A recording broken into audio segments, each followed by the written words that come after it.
Adakah ada sholat Jumat dengan kunut? Hukumnya apa? Boleh atau tidak? Kunut itu macam-macam. Ya. Ada satu kunut nazilah, dua ada kunut witir, tiga ada kunut subuh.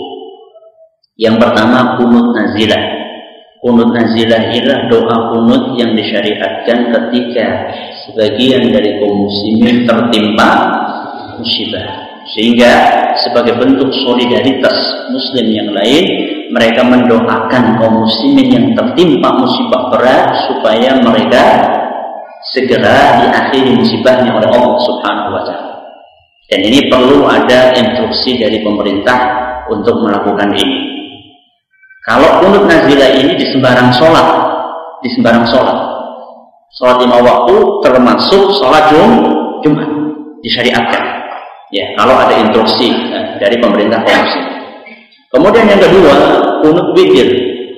Kunut witir juga disyariatkan.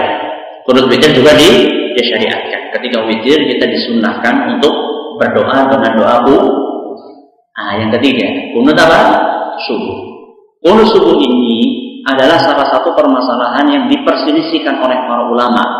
Apakah disunnahkan atau tidak? Sebagian ulama mengatakan disunnahkan, sebagian ulama mengatakan tidak. Mereka berbeda pendapat karena mereka berbeda pendapat mengenai hadis yang bercerita tentang kunutnya Nabi SAW ketika subuh. Apakah hadisnya sahih atau tidak? Sebagian ulama mengatakan sahih, sebagian ulama mengatakan tidak. Saya secara pribadi cenderung untuk memilih pendapat yang mengatakan hadisnya tidak sahih, sehingga kalau saya sholat subuh saya tidak melakukan kunut.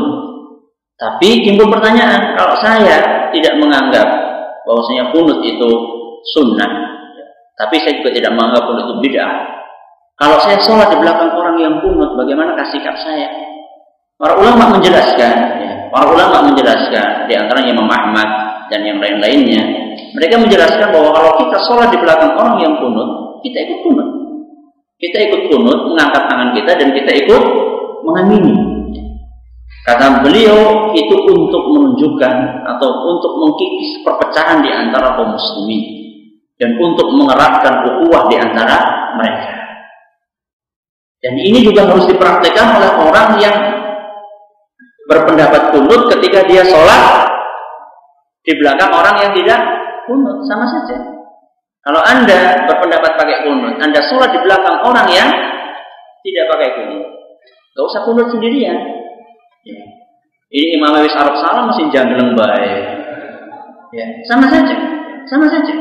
Ya, perbedaan seperti ini masih bisa ditolerir. Perbedaan seperti ini masih bisa ditolerir dan tidak seyogyanya menimbulkan perpecahan di antara kaum muslimin.